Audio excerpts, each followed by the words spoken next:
हाय viewers, आज मैं आपको शरत चंद्र चट्टोपाध्याय द्वारा लिखा गया बड़ी दीदी सुनाऊंगी। तो चलिए शुरू करते हैं ये कहानी। अभी सूर्योदय नहीं हुआ था, केवल पूरी दिशा में लाली फैल रही थी। प्रमिला ने आकर सो रहे सुरेंद्रनाथ के गले से लिपटकर पुकारा, मास्टर साहब। सुरेंद्र ने भी आलस से बंद हुई जा रही आंखें जरा खोलकर कहा, क्या है प्रमिला? प्रमिला ने कहा, बड़ी दीदी आ गई हैं। सुरेंद्र चट उठ बैठा। प्रमिला का हाथ पकड़कर बोला, चलो देख आएं। नहीं कह सकते कि यह देखने की इच्छा उसके मन में कैसे उत्पन्न हुई। यह भी समझ नहीं आता कि इतने दिनों बाद आज प्रमिला का हाथ पकड़कर आंखें मलते मलते वह क्यों अंदर की ओर चल खड़ा हुआ। पर कारण चाहे जो भी हो, वह प्रमिला का हाथ पकड़े घर के अंदर उपस्थित हुआ। इसके बाद सीढ़ियों पर चढ़कर ऊपर छत पर पहुंचा। माधवी के कमरे के बाहर दरवाजे के पास खड़े होकर उसने पुकारा, बड़ी दीदी। उर्मिला और सुरेंद्र तब तक अंदर दाखिल हो चुके थे। माधवी देखते ही हड़बड़ा उठी। वह लंबा घूंघट खींचकर एक ओर सिमटकर खड़ी हो गई। सुरेंद्र कहने लगा, बड़ी दीदी, तुम्हारे कारण मुझे बड़ा कष्ट हुआ। माधवी ने घूंघट के अंदर लज्जा के मारे दांतों से जीभ काट कर मन ही मन कहा, छी छी, तुम्हारे चले जाने से। माधवी ने अपने मन में कहा, कैसी लज्जा की बात है। प्रकट में धीरे धीरे कहा, प्रमिला, मास्टर साहब से कह दें बाहर जाएं। प्रमिला बालिका होने पर भी अपनी बहन का व्यवहार देखकर इतना समझ गई कि यह काम ठीक नहीं हुआ। उसने कहा, चलिए मास्टर साहब। सुरेंद्र कुछ देर अप्रत्यवस्था खड़ा रहा। उसके बाद बोला, चलो। वह इससे अधिक कुछ नहीं कहना जानता था। उसने ज़्यादा बातचीत नहीं की। बात यह थी कि दिन भर बादल घिरे रहने के बाद सूर्य के निकलने पर जैसे अचानक उधर लोगों की आंखें उठ जाती हैं, नज़र आप ही आप चली जाती है। क्षण भर के लिए जैसे यह सुधि नहीं रहती कि सूर्य की ओर ताकना ना चाहिए या उधर ताकने से आंखों में पीड़ा होने लगेगी, इसका ख्याल नहीं रहता। वैसे ही सुरेंद्र भी महीने भर प्रदेश में रहने के बाद आई हुई बड़ी दीदी को बड़ी खुशी और चाव के साथ देखने गया था। उसे यह खबर ही ना थी कि इसका फल ऐसा होगा। उसी दिन से सुरेंद्र की खातिर में कुछ कमी दिखाई पड़ने लगी। माधवी जैसे कुछ झेंपने लगी। बिंदु मौसी इस बात पर शायद एक दिन कुछ हंसी कर बैठी थी। सुरेंद्र भी कुछ संकुचित हो उठा। आजकल सुरेंद्र को दिखाई पड़ने लगा कि बड़ी दीदी का असीम भंडार जैसे कुछ सीमाबद्ध हो गया है। बहन का स्नेह और माता का वात्सल्य जैसे अब उसको स्पर्श नहीं करता, दूर ही दूर रहकर हट जाता है। एक दिन सुरेंद्र ने प्रमिला से पूछा, जान पड़ता है बड़ी दीदी मुझसे नाराज़ हैं, क्यों है ना? जी हाँ, क्यों भला? आप उस दिन इस तरह घर के अंदर क्यों चले गए थे? अंदर नहीं जाना चाहिए था, क्यों? इस तरह कहीं कोई चला जाता है। दीदी बहुत खफा हैं। सुरेंद्र ने पुस्तक बंद करके कहा, वही तो। इसके बाद एक दिन दोपहर के समय बादल घिराए और बड़े जोर से पानी बरसने लगा। ब्रजराज बाबू आज 2 दिन से घर में नहीं हैं, इलाके का दौरा करने गए हैं।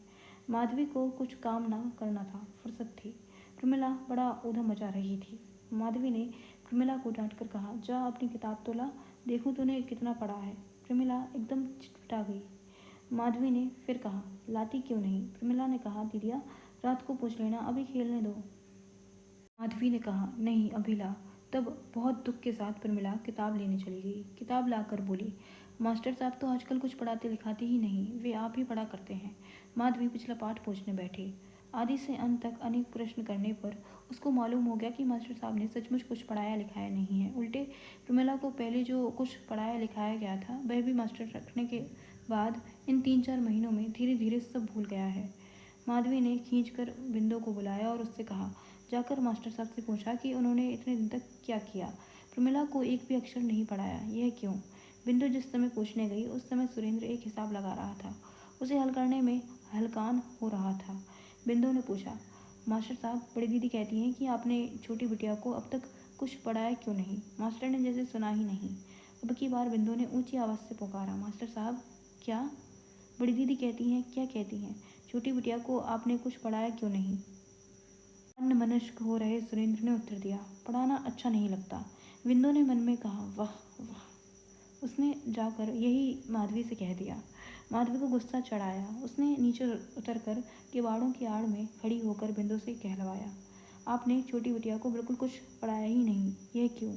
2-3 बार यही प्रश्न करने के बाद उत्तर मिला, यह मुझसे न हो सकेगा। माधवी ने सोचा, यह कैसी बात है? बिंदु ने पूछा, फिर आप यहाँ हैं किस लिए? यहाँ ना रहूँ तो जाऊँ कहाँ? तो फिर पढ़ाते क्यों नहीं? अब की बार सुरेंद्र को होश आया। उसने मुखातिब होकर कहा, हाँ, क्या कहती हो? बिंदु इतनी देर से जो कह रही थी वही फिर एक बार कह दिया। तब सुरेंद्र ने कहा, प्रमिला तो रोज़ पढ़ती है। वह तो पढ़ती है, लेकिन आप क्या देखते हैं? नहीं, मुझे देखने भालने का समय नहीं मिलता। तो फिर इस घर में आप रहते किस लिए हैं? सुरेंद्र चुप होकर सोचने लगा। तो आप पढ़ा ना सकोगे? नहीं, पढ़ाना मुझे अच्छा नहीं लगता, माधवी ने अंदर से खुद ही कहा।